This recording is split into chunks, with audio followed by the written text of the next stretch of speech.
여러분과 함께 은혜 나누고자 하는 말씀은 마태복음 5장 7절의 본문의 말씀을 가지고 팔복의 영성의 그 5번째 사다리를 천국 오르는 사다리를 올라가겠습니다.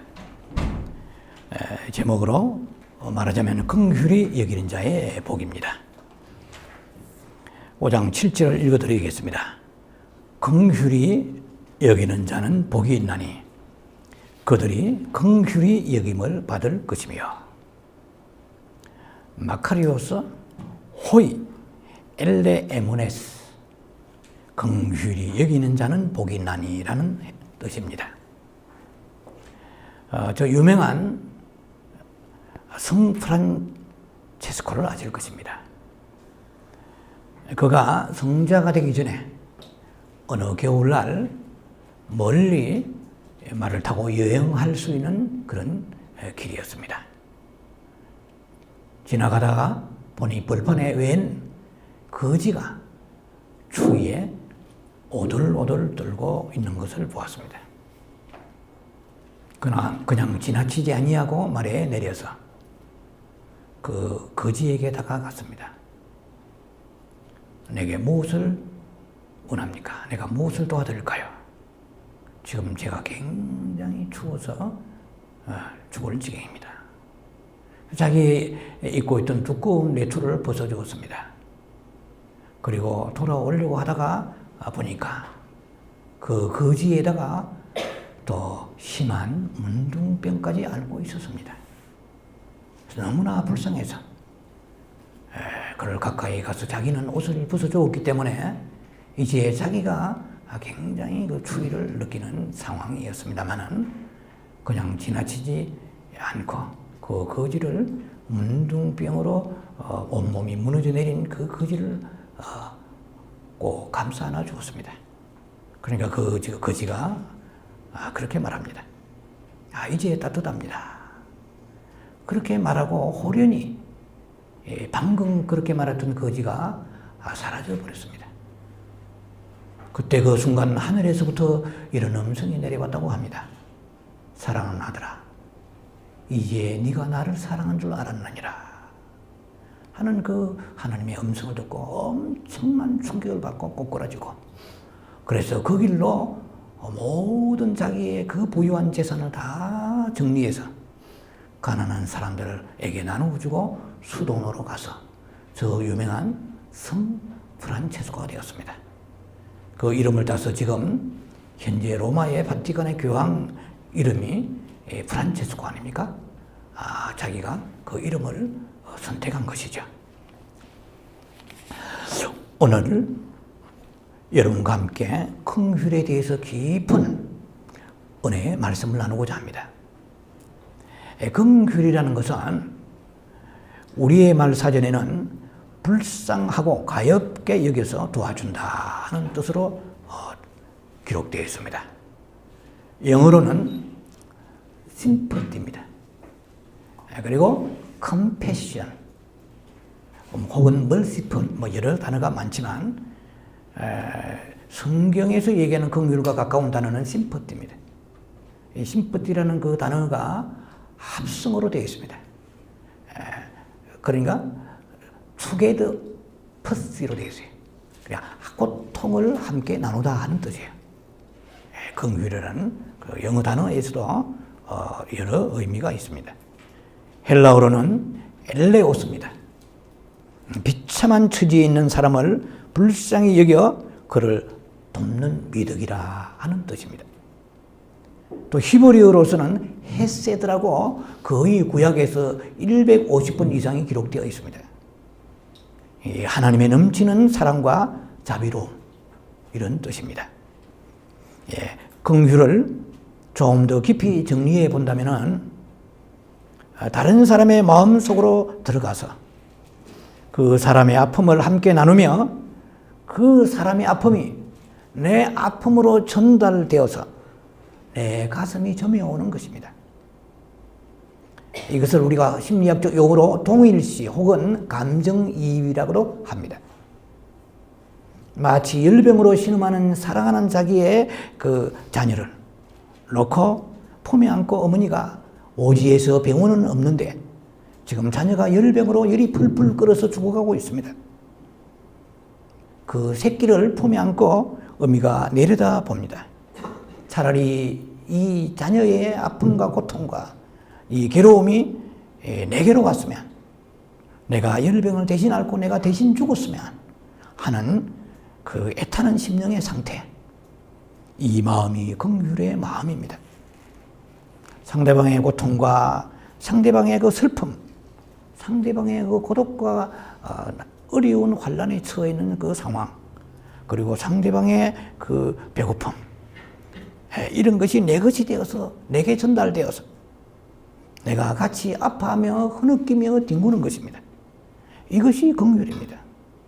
우리가 긍휼의 의미를 정확하게 진단받지 않고서는 앞으로 우리의 설교를 들어도 여러분에게는 결코 별로 유익이 없게 될 수가 있기 때문에 긍휼의 정의를 정확하게 제가 내려드리는 것입니다. 오늘날 우리가 이 냉혹한 시대에서는요, 온유한 자나 긍휼히 여기는 자나 다 같이 적자 생존의 원칙 속에 살아가는 냉혹한 현실 속에서는 어울리지 않는 단어입니다. 쌀쌀맞고 뾰족하고 냉혹한 그런 현실 속에서 나도 이에는 이로, 눈에는 눈으로 이렇게 대처해야만 생존할 수 있는 각박한 현실 속에서 우리 주님은 너무나 역설적인 말씀을 주셨습니다. 긍휼히 여기는 자는 복이 있다 그랬습니다. 너희가 원하는 그 복은 멸망할 복이다. 내 입에서 나가는 그 복이 진정한 복이고 영원한 복이다. 주님은 그렇게 말씀하시는 거예요. 그래서 이 긍휼이 그러면 도대체 어디서 왔느냐는 거예요. 이 긍휼은 이 세상에서 온 것이 아닙니다. 그 긍휼의 출처, 그 출처는 바로 하나님께로부터 왔습니다. 이 세상에는 긍휼과 비슷한 동정이 있습니다. 측은히 여기고 그냥 불쌍한 마음이 드는 사람은 이방인들에게도 얼마든지 있습니다. 그러나 성경에서는 긍휼이라는 단어를 쓰십니다. 헤세드를 쓰시고 분명히 성경에서는 엘레오스라는 헬라어 단어를 쓰셨습니다. 그래서 이 세상에 있는 그 동정은 흔히 발견될 수가 있습니다. 그 동정은 인간의 그 감성에서 나오는 것이지 그 하나님으로부터 받은 긍휼에서 나오는 게 아니기 때문에 이 동정은 일시적이요, 일회적이고 그리고 찰나적인 것에 지나지 않을 수가 있다는 것입니다. 혹 이 세상에서 우리가 긍휼을 발견한다고 합시다. 정말 성경적인 긍휼이 저기에 보입니다. 한다 할지라도 그것은 사람으로부터 나오는 게 아닙니다. 하늘의 하나님으로부터 내려오는 것입니다. 죄인들을 사랑하시는 하나님의 마음에서부터 이 긍휼이 왔습니다. 하나님께서는 어떠한 중죄인일지라도, 흉악한 죄인일지라도 하나님의 그 마음에는 망하기를 바라시는 그 마음이 없습니다. 정죄가 없습니다. 우리 흔히 말해서 싸다싸, 이런 그 저주의식에서 나오는 거, 그것은 사탄에서 나오는 거지 하나님으로부터 나오는 건 아닙니다. 망하려면 무슨 짓을 못해. 다 이것은 지옥에서 올라오는 소리지 하나님의 마음에 있는 소리는 아닙니다. 우리가 이렇게 하나님의 그 긍휼을 생각할 때 왜 하나님은 이런 마음을 가지실 수가 있느냐? 하나님 자신이 긍휼이십니다. 하나님 자신의 성품이 긍휼이십니다. 에베소 2장 4절에 보면은요, 긍휼에 풍성하신 하나님이 우리를 사랑하신 그 큰 사랑을 인하여 그랬습니다. 긍휼이 풍성하다고 말씀했습니다. 동정, 일회용 동정이 풍성하신 게 아니라 긍휼이 풍성하십니다. 이 긍휼은 끝까지 사랑입니다. 이지의 말씀을 전개하면서 여러분이 들으시겠지만, 찰나적이고 순간적인 그런 동정과는 격이 다르다는 것입니다. 무엇보다도 하나님의 긍휼을 우리가 보려면 본질상 진노의 자녀였다고 에베소 2장 3절에 말씀합니다. 우리는 육체를 따라서 육체와 마음에 원하는 대로 했던 존재들입니다. 내가 하나님이었습니다. 자신이. 그래서 다른 이들과 함께 본질상 진노의 자녀였다고 성경은 그렇게 말씀하세요. 예, 그런 우리들입니다. 그런 우리들을 무조건적으로 용서하셔서 부르시고 구원하신 것만 보아도 하나님이 너무나 긍휼이 풍성하신 하나님이심을 알 수가 있습니다. 죄로 말할 것 같으면 우상 섬기는 국가에 태어나서 내가 육체대로 원하는 대로 행하며 살았습니다. 마땅히 행벌을 받아도 지옥에 간다 할지라도 지옥의 제일 뜨거운 유황불이 끓는 곳에 가야 마땅한 존재들임에도 불구하고 예수를 구주라고 부르게 하시고 하나님을 아버지라고 부르게 하시는 그 만극하신 그 은혜와 특권을 입은 것만 보아도 하나님은 긍휼하심을 더 이상 의심할 수가 없습니다.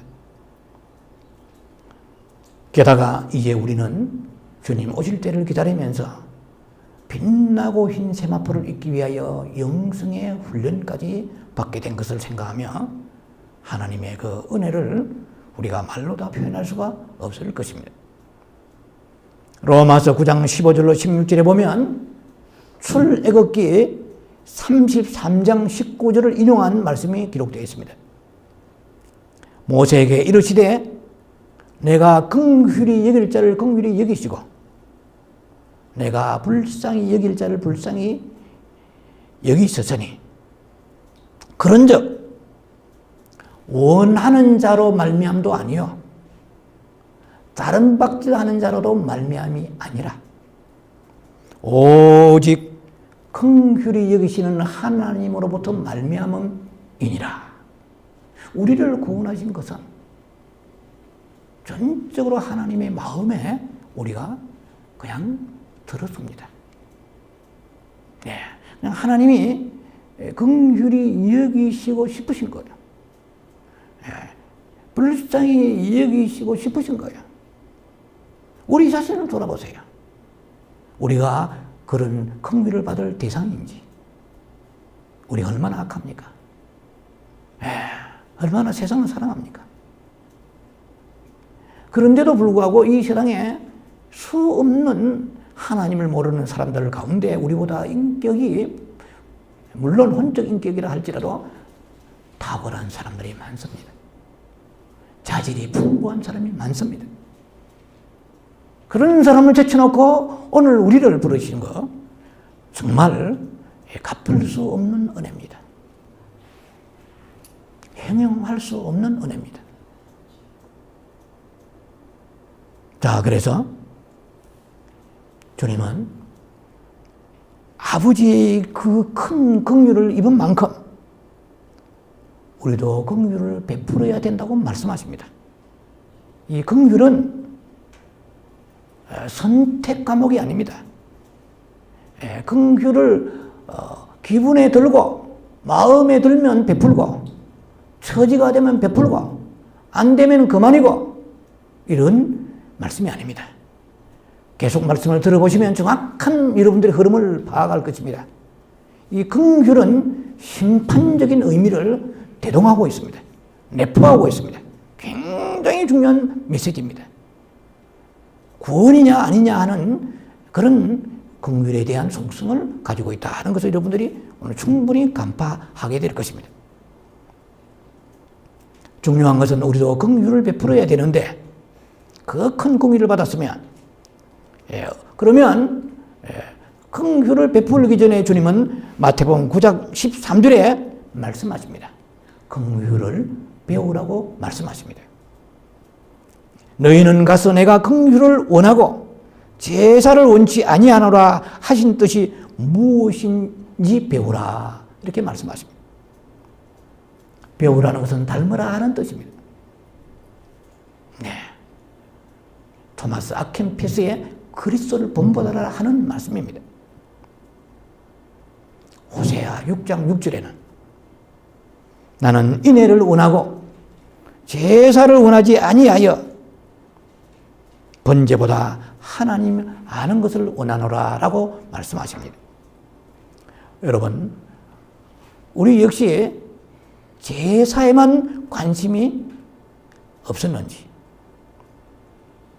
하나님을 사랑하고 하나님을 더 깊이 알아서 그 하나님을 세상에 나타내기를 원하고, 그래서 그 하나님의 영광이 우리를 통하여 드러나는데 변화받는데 우리가 초점을 두면서 주님 깊이 알기를 원했는지, 아니면은 시간과 세월에 풍타지죽 파타지죽으로 흔들려 흐르다 보니까 여기만큼 세월이 지나고 와서 우리가 예배 드릴 때마다 의무적, 형식적 혹은 습관적인 죽은 예배를 감동도 감격도 없이 드리고 있지는 않았는지 점검해보는 시간이 되어야 할 것입니다. 라오디게 교회나 사대교회 잘 아시잖아요. 살았다고 하는 이름은 있지만 죽었다고 사대교회에 말씀하시고, 또 라오디게 교회는 나는 부요하다가 하나, 계시록 3장 17절이죠. 실은 네가 가난한 자로다. 5가지의 지적을 하시죠. 네가 가련하고, 그리고 곤고하고 가난하고 눈멀고 헐벗었도다 말씀하십니다. 그래서 계시록 3장 16절에 네가 이제 차든지 뜨겁든지 하라. 안 그러면 아니하면 내가 내 입에서 너를 토쳐내리라, 토하여 내리라 말씀하세요. 감격이 없는 예배, 가슴에 뜨거운, 막 끝으로 우리가 북적북적 하는 게 감격이 아니고 내 가슴에 뜨거운 은밀한 감격이 흘러 내려오느냐나 하는 것입니다. 주님을 만난 사람은 사마리아의 그 여자는 예수님을 우물가에서 만나고 변화를 받았잖아요. 예수님 정말 우리가 한 번 만나고 일회용으로 끝나는 게 아니잖아요. 주님 오실 그날까지 계속 끊임없이 주님을 우리가 주님의 샘에 들어가서 생수를 마시고 우리의 목마름을 해결해야 될 것입니다. 우리가 점점점 종교인이 되어가고 있지는 않는지 스스로 자기 자신을 자평해봐야 될 것입니다.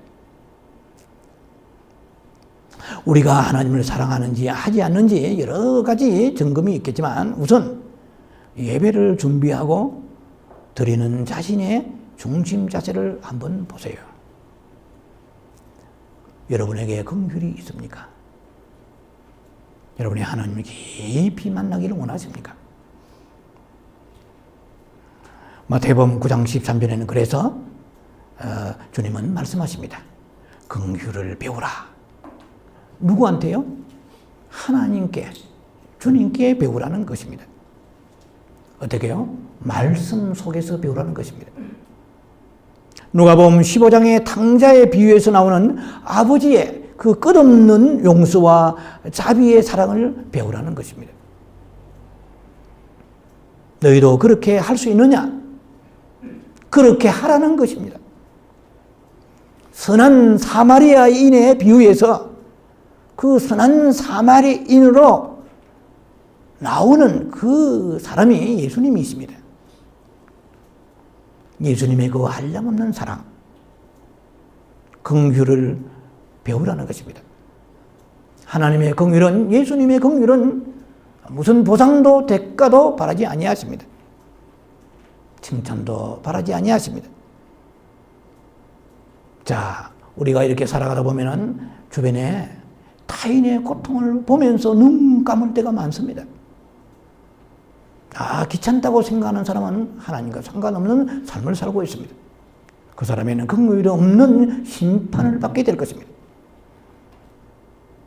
하나님은 우리를 사랑하셔서 그 축복의 그 시간을, 그 환경을 우리에게 열어주신 것입니다. 왜요? 내가 불쌍히 여겨야 될 사람을 통하여 긍휼을 베품으로 인하여 하나님께로부터 2차적 긍휼을 받아야 됩니다. 구원은 1차적 긍휼을 가지고 안 됩니다. 2차적 긍휼을 받아야 완성이 되는 것입니다. 먼저 우리는 왜 긍휼을 베풀어야 하는가, 어느 정도 여러분들이 흐름을 파악했을 것입니다. 큰 우리가 긍휼에 비친 자이기 때문이라는 것을 말씀드렸습니다. 마태복음 18장 23절로 35절에 보면은 1만 달란트 빚진 자가 나옵니다. 바로 그 사람이 나 자신입니다. 남이 아니에요. 우리 자신입니다. 도저히 탕감받을 수 없는 그 절망적인 그 채무자의 얘기입니다.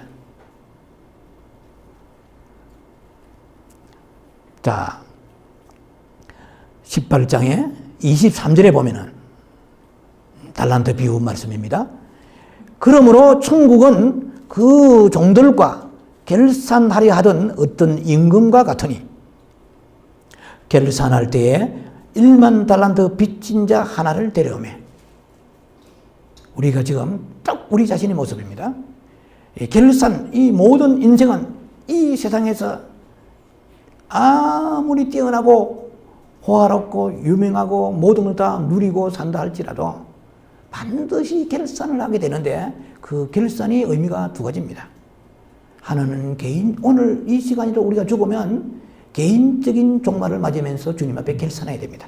죽는 그 순간에 바로 영은 빠져나가고 주님 앞에 섭니다.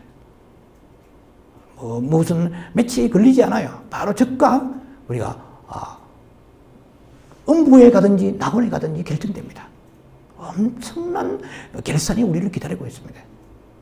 그 개인의 죽음의 결산입니다. 개인의 종말론적 결산입니다.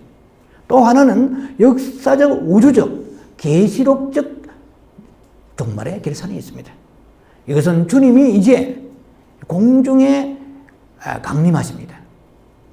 주님이 공중에 강림하실 때 그때에 낙원에 가 있던 개인의 결산에서 승리하고 영광의 축복을 입은 자들이 낙원에 가 있는 그 자들이 예수님 공중 강림하실 때 해당돼서 그들이 육체의 부활을 입게 됩니다. 그리고 살아서 우리가 주님을 바로 맞이할 사람들 휴거, 랩추 아닙니까? 하랍하죠. 이 사람들의 그 상태, 이것이 바로 결산인데 그때의 그 순간적 결산에 의하여서 그 떨어진 자는 7년 되알라로 떨어지고 그 결산에 승리한 자, 하나님의 구원의 영광을 입은 자는 7년 혼인잔치에 들어가는 그런 결산이 있습니다.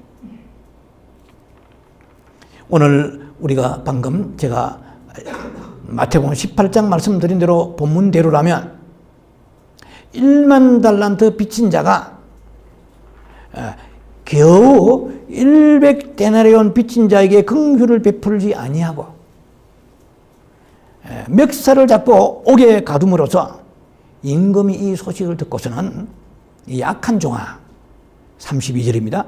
내가 빌기에 내 빚을 전부 탕감하여 주었거늘 내가 너를 불쌍히 여긴 같이 너도 내 동료를 불쌍히 여김이 마땅치 아니하냐. 주인이 옥졸들에게 넘기니라 그랬습니다. 옥졸들은 뭐 아시죠? 지옥의 사자들 아닙니까? 지옥 간다는 것이죠. 예. 그리고 마태복음 18장 35절에는 너희가 각각 마음으로부터 형제를 용서치 아니하면 많은 사람에게 걸릴 것입니다. 심판날에 말이에요. 용서치 아니하면 나의 하늘 아버지께서도 너희에게 이같이 하시느니라 그렇게 말했습니다. 왜 용서가 안 됩니까? 그러면 용서하고자 하는 생각과 성경 지식은 있지만 왜 안 됩니까? 내 안에 긍휼이 없기 때문입니다. 용서는 긍휼에서 흘러나오는 것입니다. 여러분, 이미 제가 달란트 비유에 말씀을 드렸습니다만은 이 1만 달란트라는 것은 제가 뭐 두리뭉실 계산해봐도 미국 화폐로 위에서 달러로 60억 달러입니다. 이건 그냥 천문학적 숫자입니다. 60억 달러예요. 왜냐면은 한 달란트가 금 34kg이고 한 달란트는 6천 데나리온이에요. 그러니까 그 6천 데나리온이니까 거기에다가 1만을 곱해보세요. 그러니까 답이 나옵니다. 그러면 60억 정도, 60억 달러입니다. 60억이 아니고 60억 달러입니다. 한 달란트가 60만 불이에요. 한 달란트가 한국 화폐로 6억입니다. 약 6억이에요. 그러니까 1만 달란트라고 그러면 천문학적인 숫자니까 셀 수가 없단 말이에요. 얼마나 많은지. 그 1만 달란트를 탕감받았어요. 우리 아버지 하나님부터 예수 그리스도 십자가의 보혈로 통하여. 아무 공로도 자격도 없는 갯나에 들어가도 수천 번 들어갈 수밖에 없는 우리들을 주님이 조건 없이 구원해 주셨습니다. 100데나리온은 얼마나 됩니까? 노동자 하루 품삯이 한 데나리온입니다. 한 데나리온. 100데나리온 같으면 석 달 열흘의 노동자 품삯입니다. 뭐 굉장하죠, 그것도. 그러나 1만 달란트에 비교한다면 너무나 약소한 금액입니다.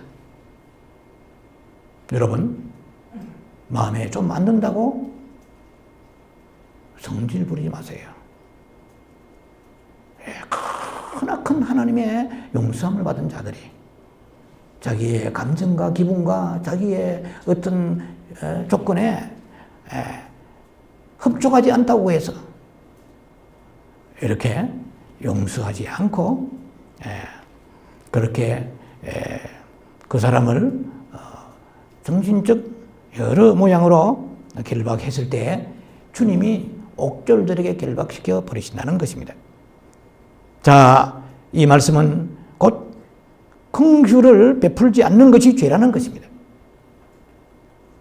무슨 뭐 살인, 강도, 간음하고 뭐 이런 것만이 죄가 아닙니다. 우리는 날마다 죄를 짓고 있다는 걸 알아야 돼요. 왜? 날마다 긍휼을 베풀지 않았기 때문에, 시간마다 긍휼을 베풀지 않았기 때문에. 이유가 없습니다. 죽어가는 사람, 어려운 처지에 놓여 있는 사람 보고도 못 본 채하고 도와주지 않고 도망갔던 그 선한 사마리아의 비유에 나오는 제사장이나 레위인 같은 사람들. 죄라는 것입니다. 내게 정신적이고 또 자존심, 물질적, 명예, 인격 여러 가지 내 생애에 데미지가 났다면 손해가 난 사람들은 용서하지 못하는 경우가 얼마나 허다한지 모릅니다. 야고보 4장 17절에 말씀합니다. 선을 행할 줄 알고도 행하지 아니하면 죄니라 말씀하십니다. 여러분들이 선을 행할 줄 다 알고 계십니다.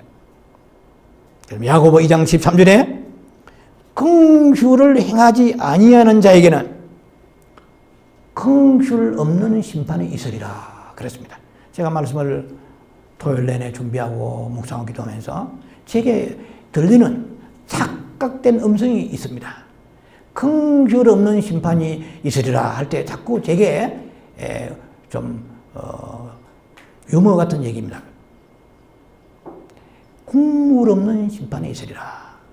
긍휼 없는 우리가 말의 그 발음의 어문, 프로넌세이션이죠. 이 어문의 흐름도 비슷한 것 같아요. 긍휼 없는 심판이 있으리라. 그러니까 국물 없는 심판. 똑같아. 야, 어떻게 한국말이 이렇게 비슷하나. 굉장히 이해가 여러분 쉽게 될 겁니다. 여러분, 긍휼은 심판을 이기고 자랑하느니라. 하나님을 이긴 자가 이 세상에 아무도 있을 수 없습니다. 피조물이기 때문에. 하나님이 지금 져주시는 거야. 심판을 하나님이 하시고 예수님이 하시잖아요. 긍휼은 심판을 이기고 자랑하느니라. 심판하시는 주님을 이긴다는 거예요. 우리의 의미상 전개해 보면 그렇다는 것입니다. 하나님을 이길 자가 피조물이 천상천하 아무도 없죠. 말하자면 그런 의미까지도 주님이 우리에게 이렇게 공급하신 것입니다. 여러분, 우리가 긍휼을 베풀지 않으면요, 율법에서 자유할 수가 없습니다. 긍휼이 없는 사람, 강팍한 사람, 이 사람들은 자기 양심이 자기를 정죄합니다. 네가 집사냐? 네가 군사야? 네가 목사야? 네가 장로야? 자기 양심이 자기를 정죄합니다. 자기가 자기를 심판합니다. 무슨 율법의 비판도 있습니다. 양심의 가책과 저주의식에서 자유하지 못합니다. 그러나 긍휼을 베푸는 자에게는 율법도 양심도 그 어느 누구도 누구에게도 정죄함을 받지 않습니다. 그러므로 내 자유하고 떳떳합니다. 감사합니다. 그 영혼이 심판을 이겼기 때문에 얼마나 자유롭겠습니까? 이런 놀라운 체험을 하시기 바랍니다. 요한일서 2장 9절에는 이렇게 기록되어 있습니다.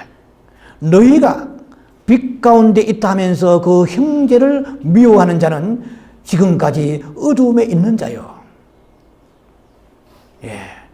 어두움에 지금 갇혀 있다고 그래요. 빛 가운데 있다 하면서 그랬거든요. 우리 예수 믿는 사람 다 빛 가운데 있잖아요. 그런데 그러면서도 실제로 너희 마음속에 조그마한 큰 것 말고 아주 작은 것도 마찬가지입니다. 죄는 크고 작고 경중이 없습니다. 그 형제를 미워하는 자는 지금까지 어둠에 갇혀 있는 거야. 요한일서 2장 11절에는 또 어둠에 행하며 갈 곳을 알지 못하나니.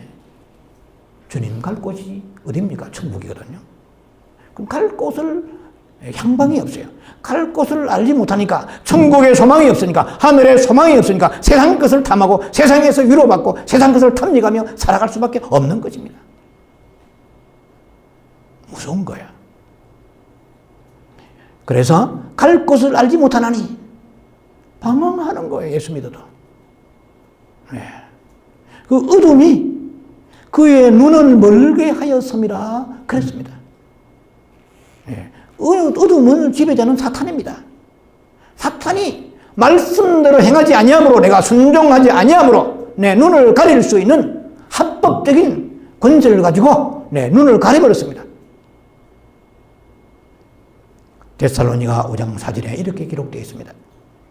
너희는 어둠에 있지 아니하매 그날이 도둑같이 너에게 임하지 못하리라 그랬습니다.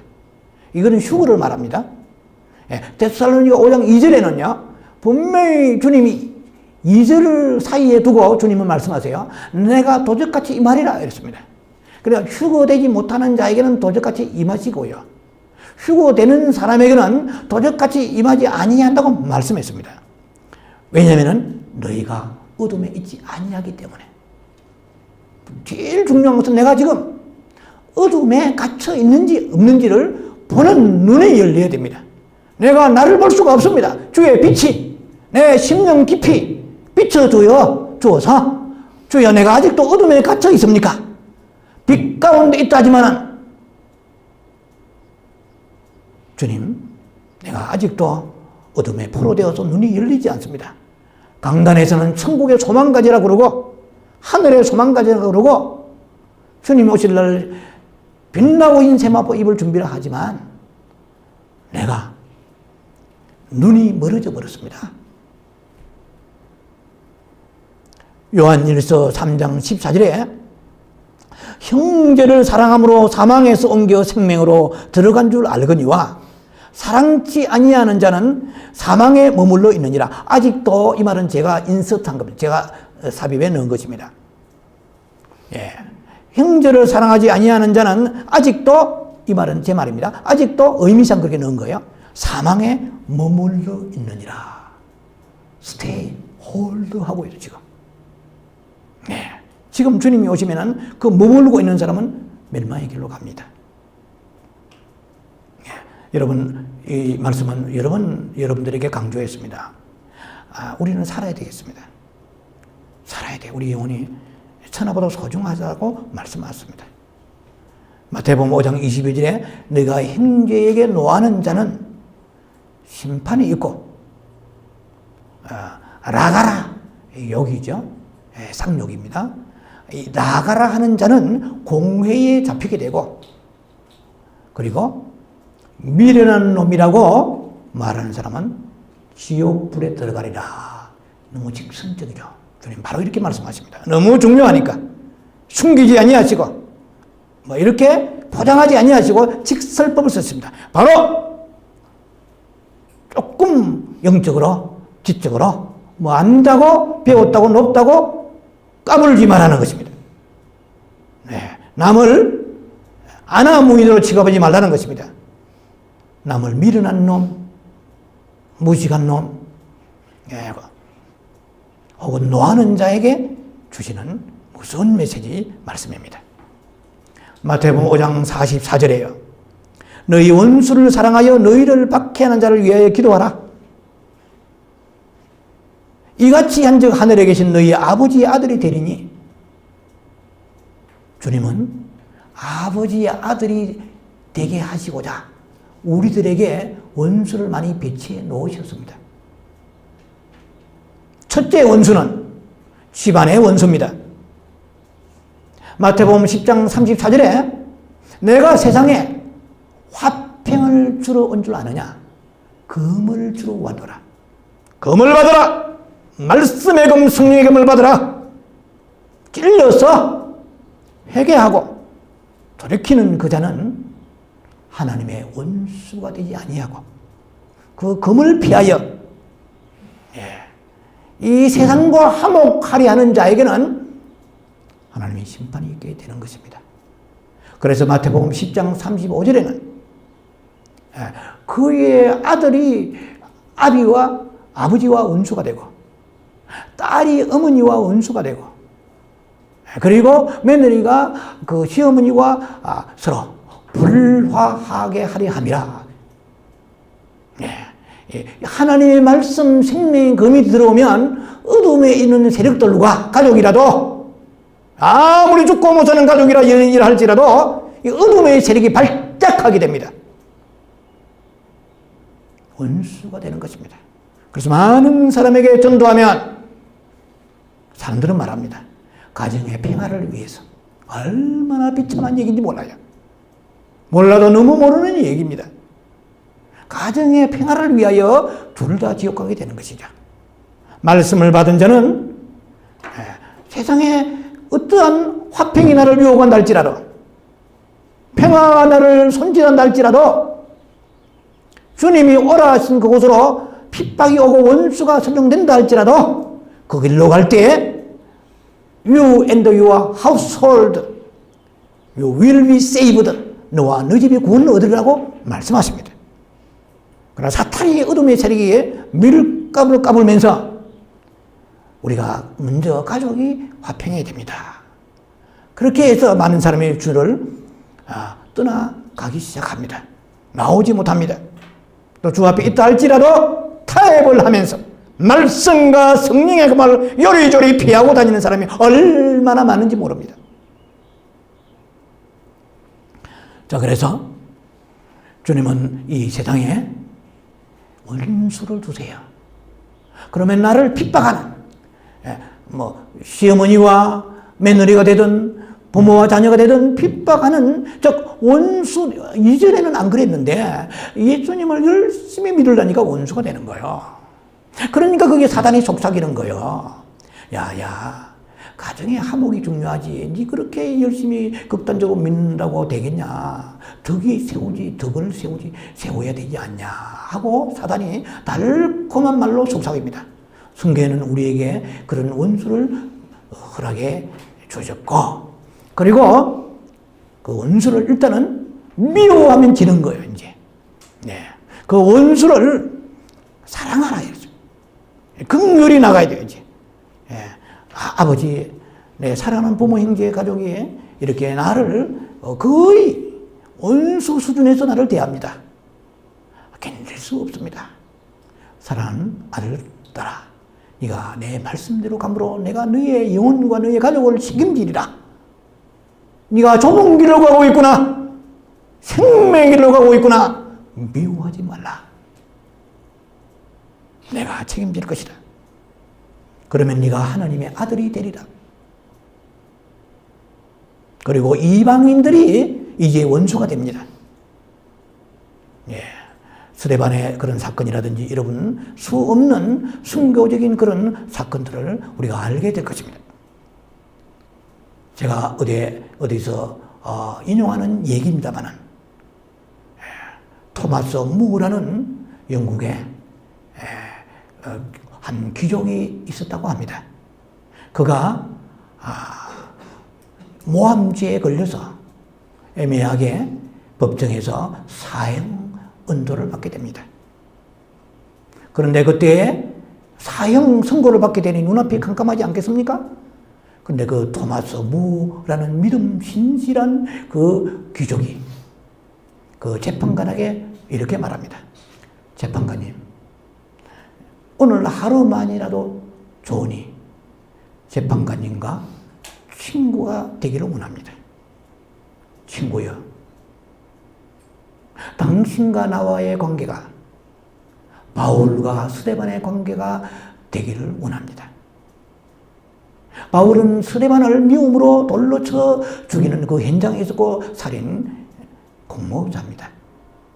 그러나 후일 바울이 회개하고 깨닫고 주님 만나고 목숨을 아끼지 아니하고 순교까지 하는 아름다운 복음 전거자가 되었습니다. 그 바울과 스데반이 지금 천국에서 손을 잡고 영원한 행복 속에서 아름다운 친구가 되었습니다. 재판장이요, 당신이 내게 사형 은도를 내렸지만 나는 당신이 예수 믿고 변화되어서 나는 이제 사형 은도를 받고 형정의 이슬로 사라진다 할지라도 천국에 먼저 가서 당신을 기다리겠습니다. 거기에서 손잡고 아름다운 우정을 영원토록 나누기를 바랍니다. 재판장이 너무나 충격을 받았습니다. 아니, 내가 당신에게 지금 사형 선고를 내렸는데도 불구하고 어떻게 그러한 선한 말을 내게 할 수가 있습니까? 재판장님, 나는 우리 주 예수 그리스도로부터 말할 수 없는 긍휼을 입었었기 때문입니다. 그의 긍휼을 내가 본받고 닮아서 한 일일 뿐입니다. 내가 한 것이 아니고 내 안에 예수 그리스도께서 하신 것입니다. 라는 그런 유명한 기록이 남아 있습니다. 중요한 사실은 우리가 주님으로부터 받았던 그 엄청난 긍휼, 갚을 길 없는 그 은혜, 그 긍휼의 달란트, 그것을 땅에 파묻은 사람이나 문화를 수건에 쌓아두던 자가 받는 그 심판과 무엇이 다르겠냐 하는 것입니다. 긍휼의 그 대상을 보면 정말 감사하게도 내 가정에서부터 내 이웃과 사회와 온 지구상에 지천으로 깔려 있습니다. 긍휼의 대상이. 왜 그럴까요? 하나님이 내가 그들을 향해 긍휼을 베풀라고 그들을 세상 한복판에 내던져 놓으신 것입니다. 우리의 책임이 얼마나 큰지 모릅니다. 그러나 그만큼 축복도 큽니다. 조금만 마음을 열고 긍휼의 마음으로 주변을 훑어보세요. 긍휼을 기다리는 손길들이 있음을 발견하게 될 것입니다. 우리는 원천적으로 긍휼을 입은 자들입니다. 그러나 2차적으로 긍휼을 베풀지 아니하면 하나님의 결산 심판대에 다 걸려들게 됩니다. 긍휼을 입어야 할 대상들이 누구란 말입니까?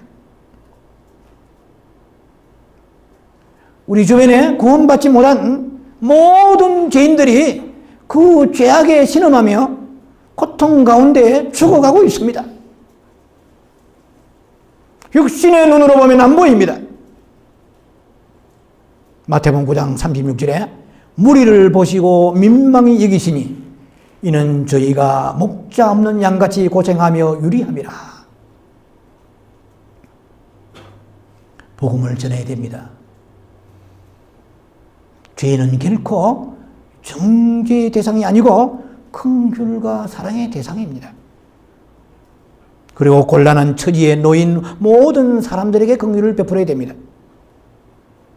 주님은 병든 자, 장애인, 멸시 천대받는 자들, 버림받은 자들, 소외된 자들, 귀신 들린 자들을 모두를 막론하고 주님께서는 한 번도 그저 지나치신 적이 없습니다. 바리새인이나 사두개인같이 교만하고 목이 곧은 사람들 외에는 주님 앞에 불쌍히 여김을 받고자 하는 자는 다 주님이 치료하셨습니다. 회복시켜 주시고 살려주셨습니다. 귀신 들린 그 딸을 가지고 있는 수노보니게 여인의 그 딸을 주님은 자유케 해주셨습니다. 수노보니게 그 여인에게 예수님 말씀하십니다. 내가 이방인의 개 같은 이방인을 위해 온 게 아니고 이스라엘의 양을 위하여 내가 왔다라고 말씀하시지 않았습니까? 그런데도 주인의 상에 부스러기라도 쫓아오니 주님은 그 믿음이 있는 정말 내게 긍휼을 구하고 있느냐는 그 믿음을 통과받았기 때문에 주님은 거시로 나음받게 하시고 인생이 망가지고 문드러지고 썩은 냄새로 악취로 고달픈 삶을 살았던 한 번도 빼꼼한 날이 없었던 12년 동안에 피를 줄줄 흘리는 그 혈병 여인에게도 주님은 누가 내 옷자락을 잡았도다. 내게 능력이 나갔도다. 거시로 나으니라. 나인성 가부의 그 젊은 가부의 하나밖에 없는 아들이 몹쓸 병으로 죽게 되었습니다. 3년을 따라가면서 너무나 애절하게 울고 가는 그 여인의 모습을 보고 주님은 발걸음을 멈추셨습니다. 너무나 바쁘신 주님이시지만 청년아 일어나라. 청년이 죽은 자가 살아서 돌아왔습니다. 썩은 나사로 4일 만에 죽은 나사로를 살리신 것도 동일한 주님의 긍휼 사역이십니다. 누가복음 10장 말씀대로 여리고로 내려가다가 강도 맞는 사람을 보고 레인 제사장, 종교 지도자들은 다 그냥 지나쳤습니다. 오직 선한 사마리아인만이 기름과 포도주를 상추에 붓고 싸며 자기 짐승에 태워서 주막으로 데리고 가서 돌보아 줍니다. 제사장, 레인, 사마리안 이 세 사람 중에서 누가 강도 만난 자의 이웃이냐고 주님이 물으십니다. 이같이 이웃을 내 몸처럼 사랑하라. 중요한 말씀입니다. 그 다음 말씀이 그리하면 내가 살리라. 누가복음 10장 28절의 말씀입니다. 그리하면 내가 살리라. 이 말씀은 무슨 말씀이냐면 누가복음 10장 25절에 그 율법 교사가 예수님에게 어찌해야 영생을 얻을 수 있나이까? 라고 질문했던 그 율법 교사에게 주님이 하신 말씀이기 때문에 굉장히 중요한 응답입니다. 중요한 대답입니다. 무엇을 해야 영생을 얻으리까? 하고 질문했잖아요. 근데 예수님은 그래야면 내가 살리라. 어떻게? 그 강도 만난 사람을 선한 사마리아 사람이 그렇게 불쌍히 긍휼히 여긴 같이 너도 그렇게 해야만이 너에게 구원이 있다라는 말씀입니다. 긍휼과 구원과 깊은 관계가 있음을 발견합니다. 약한 자, 가난한 자들이 우리의 또 긍휼의 대상입니다. 미국같이 잘 사는 나라에 웬 홈리스가 이렇게 많습니까? 이제 그 이유를 우리가 아실 것입니다. 그냥 불쌍히 여겨야 됩니다. 하나님은 우리에게 있어야 할 긍휼이 있는지 불꽃 같은 눈으로 지금 감찰하십니다. 마가복음 9장 41절입니다. 특히 이 말씀은 제 마음에 많이 대마로 와서 제가 굉장히 품고 있는 말씀입니다. 마가복음 9장 41절에 누구든지 너희가 그리스도께 속하였다 하여서 물 한 그릇이라도 주면 내가 진실로 너희에게 이르노니 그가 결코 상을 잃지 아니하리라. 정말 물 한 그릇이라도 천국을 의식하고 말씀을 의식하고 순종하면서 그에게 그 동정을 베풀었다면, 긍휼을 베풀었다면 하늘에 상을 잃지 아니하리라고 말씀하십니다. 주님은 아무도 돌보지 않고 있는 고아와 과부를 불쌍히 여기라 하셨습니다. 야고보 1장 27절에 정결하고 더러움이 없는 갱거는 고아와 과부를 그 환난 중에 돌아보는 것이라 그렇게 말씀하십니다. 아무리 새벽 기도해서 몸이 후끈후끈 불을 받고 뜨겁고 큐티에서 깊은 하나님의 음성을 들었다 할지라도 능력을 받았다 할지라도 많은 기도로 밤을 새우며 철학 기도를 했다 할지라도 고아와 그 과부를 환난 중에 돌아보는 것이 경건이라고 말씀하십니다. 신명기 24장 19절에는 밭에 곡식 뺄 때에 다 거두지 말고 나그네와 고아와 과부를 위해 남겨두라. 그리하면 내 하나님 여호와께서 내 손으로 하는 모든 일에 복을 내리시리라. 신명기 15장 7절 8절입니다. 가난한 형제에게 내 마음을 강팍하게 하지 말고 내 손을 움켜쥐지 말고 반드시 내 손을 펴라. 내 손을 펴서 요구하는 대로 쓸 것을 병아리 눈물만큼 쬐끔 주라. 이렇게 되지 않았습니다. 넉넉히 구주라. 넉넉히.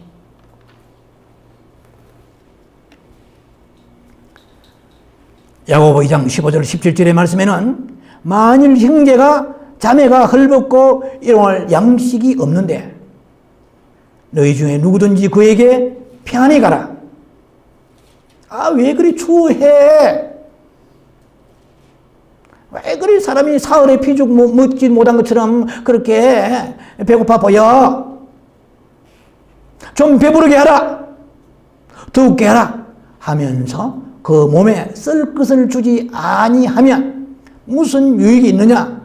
행함이 없는 믿음이 죽은 것이라. 산 믿음이 천국 가죠. 죽은 믿음은 천국 가지 못합니다. 잠언서 19장 17절에는 가난한 자를 불쌍히 여기는 것은 여호와께 구워드리는 것이니 그의 선행을 그에게 갚아주시리라. 자, 제가 이 팔복의 5번째 사다리를 오르면서 말씀을 준비하면서 2가지를 발견해 봤습니다. 물론 다 귀한 생명의 말씀이지만 그게 좀 특징적인 것이 하나님을 이기는 심판의 길이라는 말씀이고, 긍휼은 또 하나는 하나님께 네가 한번 대출해 드리라. 하나님을 한번 빚지게 해드리라. 죄송합니다. 버리라가 아니고 해드리라. 이야, 이 세상의 부자들이 얼마나 많아요. 1% 부자가 세상의 70% 먹을 것을 가로채고 있는 시대입니다.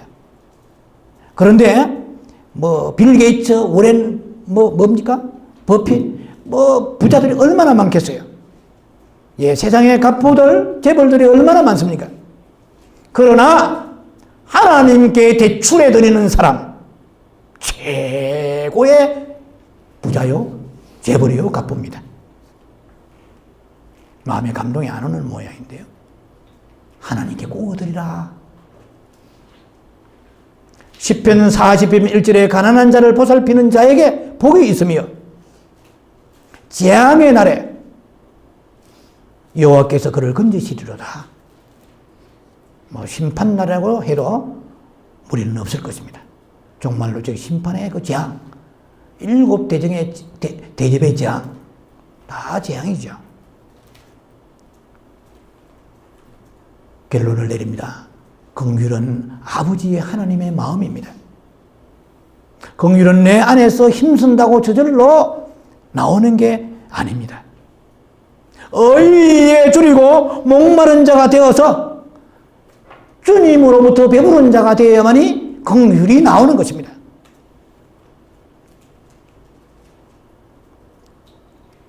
주님과 관계없이 베푸는 동정이 아니라 깊이 불쌍히 여기는 마음이 견딜 수 없는 그 긍휼이 내 마음에 뜨겁게 흘러내릴 때 그것이 진정한 긍휼입니다.